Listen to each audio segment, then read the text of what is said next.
नमस्कार दोस्तों, बहुत बहुत स्वागत है आपका मध्य प्रदेश के करंट अफेयर्स में। मैं हूं नीलेश और आप सभी का 8 मार्च के करंट अफेयर्स में स्वागत करता हूं। और शुरुआत करते हैं सबसे पहले सूचना देकर के कि एमपीपीएससी प्री की जो हमारी टेस्ट सीरीज चल रही है, जो कि 799 की है, इसमें महाशिवरात्रि के अवसर पर चल रहे हैं आप ये टेस्ट सीरीज करंट में जो 799 की थी, इसको 499 में परचेज कर सकते हैं।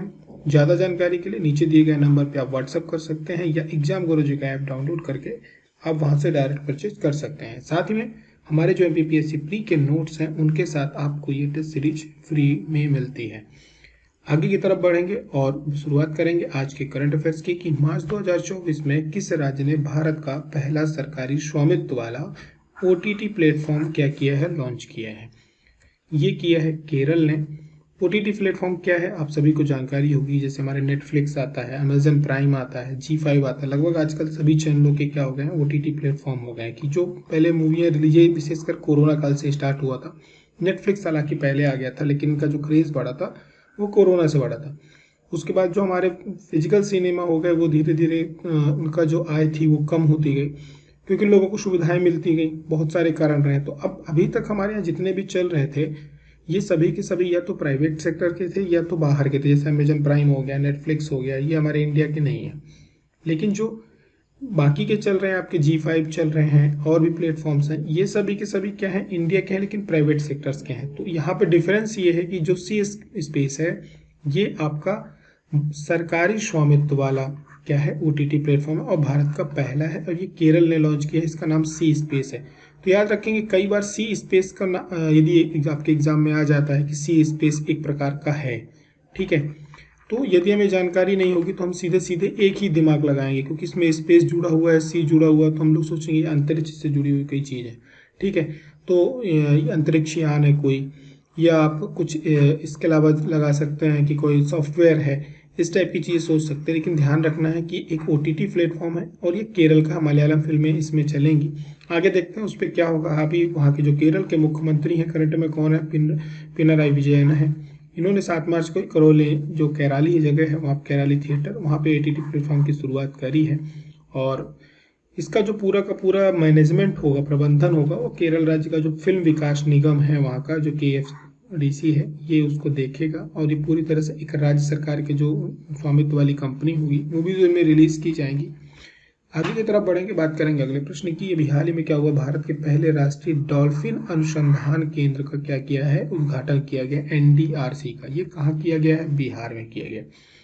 बिहार में करने के पीछे रीजन क्या है, वो हम आगे बढ़ते जाएंगे तो हमें पता चलता जाएगा धीरे धीरे। क्योंकि बिहार के मुख्यमंत्री कौन है वर्तमान में, नीतीश कुमार है। पहले कौन थे, नीतीश कुमार थे, उसके पहले भी नीतीश कुमार ही थे, ठीक है। तो नीतीश कुमार ही मुख्यमंत्री हैं।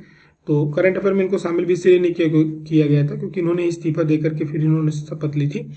तो राष्ट्रीय डॉल्फिन अनुसंधान केंद्र जो है एनडीआरसी, ये बिहार का जो एक अनुसंधान केंद्र होगा, क्योंकि ये गंगा नदी के तट पर किया गया है। गंगा नदी कहाँ के तट कहाँ है, बिहार में, वहां से भी गंगा गुजरती है। हमारी जो इंडियन डॉल्फिन है वो पाई किस में जाती है, गंगा नदी में पाई जाती है। तो इनका उद्देश्य ये होगा कि जो इनकी कमी हो रही है धीरे धीरे, इनके लिए क्या क्या सुधार किए जाएं, इनको संरक्षित किस प्रकार से रखा जाए, ये सब कुछ अनुसंधान केंद्र का कार्य होगा। उस पर अध्ययन करेंगे वो, और इनका संरक्षण किया जाएगा। इसीलिए इसको गंगा नदी के क्षेत्र पे ही इसको फिर से क्या किया गया, स्थापित किया गया। हालांकि जो केंद्र सरकार है 2013 में इसको शुरुआत करने की मंजूरी दी थी, लेकिन इसकी शुरुआत अभी हुई है। और 4,500 स्क्वायर फीट का पूरे जो क्षेत्र है वहाँ पर स्थापित किया गया, गंगा नदी के बिल्कुल मुहाने पर है। और इससे फायदा देखिए ये होगा कि जो डॉल्फिन है, इसके संरक्षण में इसको बहुत ज़्यादा फायदा मिलने वाला है।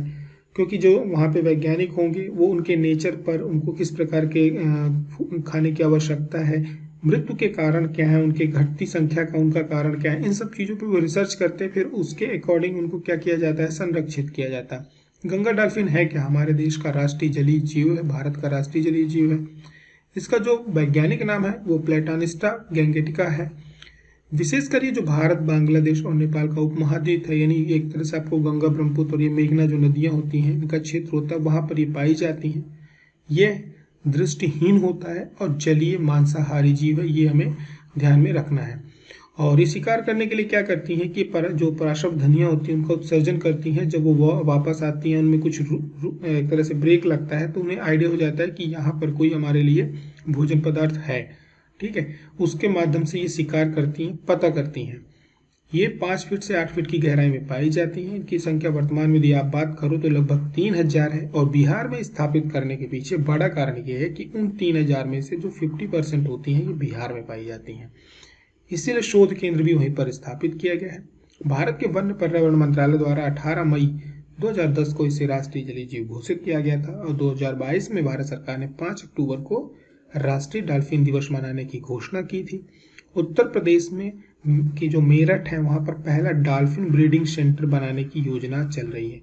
ठीक है, ये इसका अनुसंधान केंद्र है। जो ब्रीडिंग सेंटर होगा ये उत्तर प्रदेश के मेरठ में होगा, क्योंकि गंगा का जो क्षेत्र है वो यूपी में भी है, तो उसका वहाँ पे ब्रीडिंग सेंटर बनाया जाएगा। आगे की तरफ बात करें तो देखें तो IUCN जो है इसको क्या कर रखा है, विलुप्त प्राय जीव के रूप में घोषित कर रखा है और अनुसूची की जो उसकी फर्स्ट अनुसूची है उसमें सम्मिलित है। भारत सरकार ने 2019 में इसको प्रोजेक्ट पे शुरू किया था और इनका जो उद्देश्य है प्रोजेक्ट डॉल्फिन का, जितनी भी डॉल्फिन है उनका संरक्षण करना। इसके लिए सरकार ने एक योजना चालू करके रखी है जो कि अर्थ गंगा के नाम से प्रोजेक्ट है ये। और ये प्रोजेक्ट टाइगर जिस प्रकार से हमारे यहाँ चल रहा है, जो हमारे टाइगर्स होते हैं उनको संरक्षित करने के लिए, ठीक इसी प्रकार से डॉल्फिन को भी संरक्षित करने के लिए ये प्रोजेक्ट चल रहा है अर्थ गंगा के नाम से। और ये दोनों प्रोजेक्ट किसके अंतर्गत आते हैं, जो भी हमारे जीव से जुड़े हुए प्रोजेक्ट्स होते हैं ये पर्यावरण वन एवं जलवायु परिवर्तन मंत्रालय के अंतर्गत आते हैं। वो इस प्रोजेक्ट की मॉनिटरिंग करते हैं। बढ़ेंगे अगले प्रश्न की तरफ। हाल ही में क्या हुआ है कि चक्षु पोर्टल क्या किया गया है, लॉन्च किया गया। आपके एग्जाम में ज़्यादातर जो साइंस एंड टेक से क्वेश्चन आते हैं वो टर्मिनोलॉजी बहुत पूछी जाती है। हमेशा एक पेपर में आपको एक टर्मिनोलॉजी जरूर मिलेगी। पोर्टल हो सकता है, कोई सॉफ्टवेयर हो सकता है, या सरकार का कोई प्रोजेक्ट हो सकता है। ऐसे पोर्टल्स को आप ज़्यादा नहीं क्या है, क्यों है, क्या उद्देश्य है, बस इतना 3 से 4 लाइनें उसके बारे में लिख करके जरूर रखा करें। तो चक्षु पोर्टल जो है ये चालू किया गया है किसके द्वारा, दूरसंचार जो मंत्रालय हमारे यहाँ का उसके द्वारा चालू किया गया है। मेन चक्षु मतलब क्या होती है, आँख। आँख का काम क्या होता है, देखना या नज़र रखना। ठीक है, तो चक्षु आपको यहाँ से समझ में आ जाएगा। तो वर्तमान में केंद्रीय संचार जो मंत्री हैं वो अश्विनी वैष्णव हैं। इसका जो शुरुआत की गई है, जो हमारे यहाँ कॉल या टेक्स्ट आती हैं धोखाधड़ी वाली कि आपकी इतने रुपए की लॉटरी लग गई है, आपके पास कॉल आएगा कि आपका पेटीएम वॉलेट में आपके इतने रुपए क्या कहते हैं वॉलेट्स में आए हैं, आपको रिमिटेंस मिली है और आपको रिडीम पॉइंट्स मिले हैं, इसके अलावा आपके पास एक ऑफर आया है। तो इस टाइप के कॉल्स के माध्यम से क्या होता है कि आपको फंसाया जाता है, फिशिंग की जाती है और आपको लिंक सेंड की जाती है, आपका OTP ले लिया जाता है कई बार, और आपके अकाउंट से क्या होते हैं पैसे गोल हो जाते हैं, आपको मेल भेजी जाती है, कई बार आपका अकाउंट हैक कर लिया जाता है। तो ये सब चीज़ें जो होती हैं इनको नज़र रखने के लिए सरकार ने ये चक्षु पोर्टल लॉन्च किया है। ये केंद्र सरकार के साथ जो एक पहले से पोर्टल चल रहा था साथी पोर्टल, ठीक है, ये दोनों पोर्टल जो है आपके चक्षु और साथी, ये दोनों किसके हैं, हमारे दूरसंचार विभाग के। चक्षु आप पे नज़र रखेगा ऐसे लोगों पे जो फर्जी कॉल या मैसेज करके लोगों को क्या करते हैं, फंसाते हैं, ठगते हैं, उनसे पैसा ऐंठते हैं, ऐसे लोगों पर काम करेगा। तो आप इसकी शिकायत किसी भी प्रकार से कर सकते हैं। आप कॉल, मैसेज, व्हाट्सएप, सब सारी सुविधाएं सरकार के द्वारा दी गई हैं और इसके कई माध्यम होते हैं। आपने देखा होगा, आप सभी लोगों के पास अक्सर ये था, क्योंकि आप सभी एंड्रॉयड सेट्स के यूजर हैं, तो आपके पास कभी KYC के लिए मैसेज आ जाते हैं, कभी आपके पास गैस कनेक्शन की आप ये जानकारी अपडेट्स करिए, आपके SBI ATM है, आपने उसको फिर से ब्लॉक कर दिया गया है, आपने उसकी जानकारी अपडेट्स नहीं करी हैं।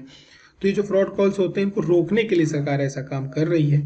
आप इसमें शिकायत कर सकते हैं या उसकी तो सरकार क्या होगा कि देखेगी कि ये बार बार क्यों इस प्रकार की कॉल्स आ रही हैं, उनको फिर क्या करेगी, पकड़ेगी और जो भी होंगे उनको क्या करेगी, फिर आप कानूनी तरीके से उनके साथ कार्रवाई की जाएगी। इसमें प्लेटफॉर्म में क्या किया गया सरकार के द्वारा कि जितने भी सोशल मीडिया प्लेटफॉर्म्स हैं या बैंक हैं और सभी को इसमें एक साथ लाने की सरकार की कोशिश चल रही है कि सभी को एक साथ लाया जाए, ताकि इन पर क्या हो जाता है, कई बार गवर्नमेंट के पास ठीक है आपने इन्फॉर्मेशन दी कि ये नंबर से हमारे पास कॉल आया, इसने हमारी KYC की इन्फॉर्मेशन मांगी, दे दी है। अब सरकार को किससे कनेक्ट करना होगा, तुरंत बैंक से कनेक्ट होना होगा।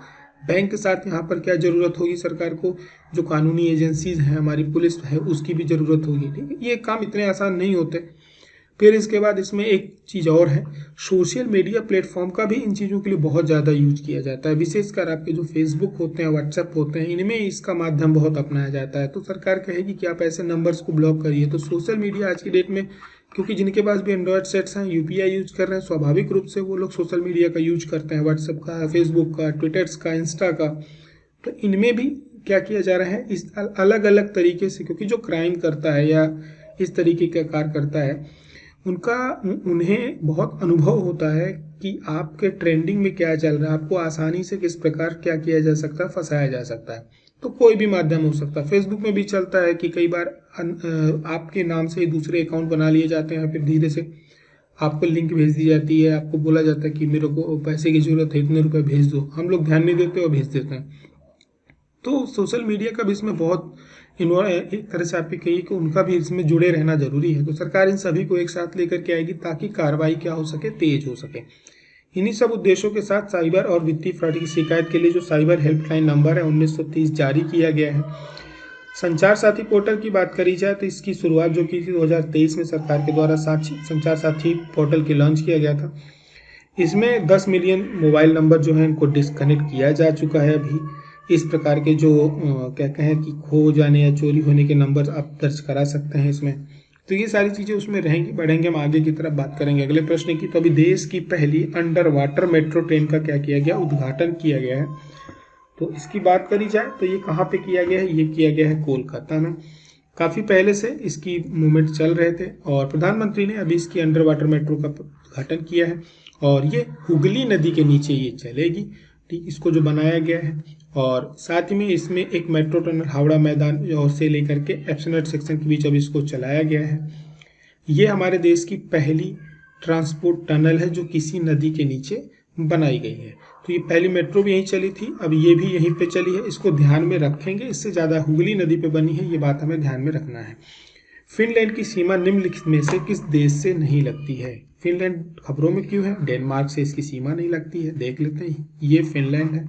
ये रशिया से लगती है इसकी सीमा, नॉर्वे से लगती है और स्वीडन से लगती है। डेनमार्क आपको यहाँ पे नहीं मिलेगा। हुआ ये है कि यहाँ के नए राष्ट्रपति बने हैं अलेक्जेंडर स्टब। फिनलैंड खबरों में रहा जब से रसिया यूक्रेन का युद्ध चला है। तो यहाँ के नए राष्ट्रपति कौन बने हैं? यहाँ के नए राष्ट्रपति अलेक्जेंडर स्टब, इनका नाम याद रखेंगे।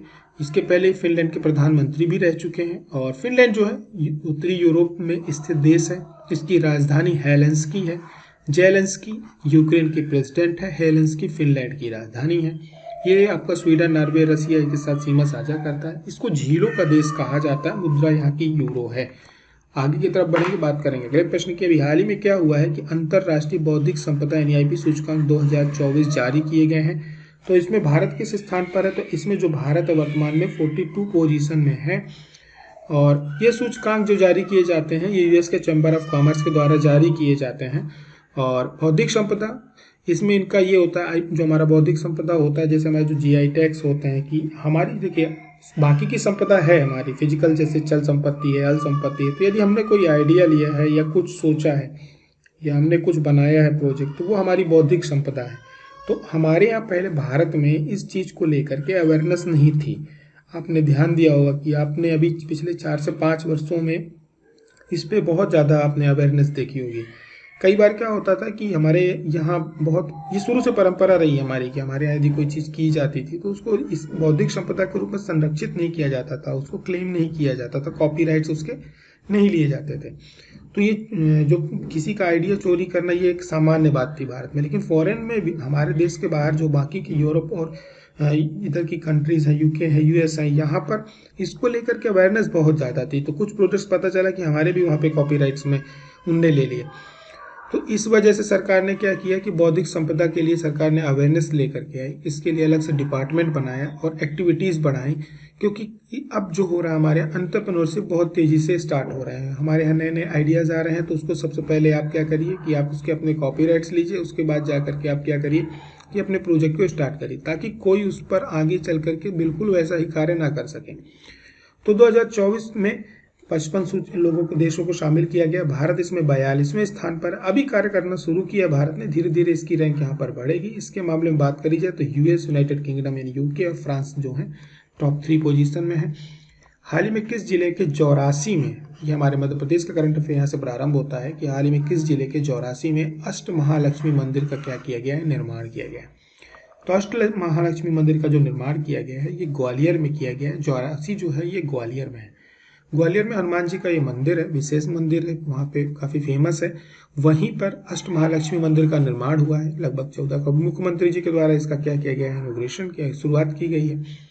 और यहाँ पर अष्टमहालक्ष्मी यानी महालक्ष्मी जी के जो 8 रूप होते हैं, धनलक्ष्मी, धानलक्ष्मी, गजलक्ष्मी, संतान लक्ष्मी, वीर लक्ष्मी, भाग्यलक्ष्मी, विजय लक्ष्मी और विद्या लक्ष्मी, इन सभी प्रतिमाओं की स्थापित की जाएगी। और इसके लिए सरकार ने एक अलग से विभाग बनाया हुआ है। कौन सा विभाग है? धर्मस्व राजस्व पर्यटन विभाग, जो हमारे सांस्कृतिक मंत्रालय के अंतर्गत आता, मंत्री वही रहते हैं उसके।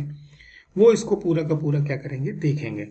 हाल में क्या हुआ है कि हमारे प्रदेश में किसकी अध्यक्षता में जो देव स्थान है, इनके जो निर्णय होंगे या उसके लिए जो कार्यक्रम चलेंगे, उसके लिए एक समय सीमा और अच्छा कार्यान्वयन के लिए एक मंत्रिपरिषद का गठन किया गया है। किसकी अध्यक्षता में किया गया है? तो ये जो किया गया है ये मुख्यमंत्री की अध्यक्षता में किया गया है। इनका काम ये होगा कि हमारे प्रदेश में जितने भी धार्मिक या देव स्थान हैं उनके लिए क्या क्या योजनाएं बननी चाहिए, उसकी समय सीमा क्या होनी चाहिए, कार्रवाई जो उसके कार्य होते हैं उनको कितनी तीव्र गति से किया जा सके, इन सब चीज़ों के लिए कमेटी बनाई गई, मंत्रिपरिषद बनाई गई है। इसमें किसी भी एक मंदिर के लिए जब इंफ्रास्ट्रक्चर पे कार्य होगा तो नगर विकास मंत्रालय भी उसमें जुड़ेगा, ग्रामीण विकास मंत्रालय भी है, सांस्कृतिक मंत्रालय, सभी के सभी मंत्रालय उसके साथ साथ में रहेंगे। प्रदेश की कितनी विभूतियों को हाल ही में संगीत नाटक अकेडमी 2023 से सम्मानित किया गया है? इस प्रश्न को थोड़ा सा ध्यान में रखना है क्योंकि पुरस्कार से जुड़ा हुआ है, तो आपसे पूछा जा सकता है। तो 3 विभूतियां हैं जिनको हमारे संगीत नाटक अकेडमी 2023 से माननीय राष्ट्रपति के द्वारा सम्मानित किया गया है। ये 3 विभूतियां कौन सी हैं? तो पहले तो आपके राजीव वर्मा हैं, जिन्हें आपने अक्सर टीवी सीरियल या मूवीज में देखा होगा।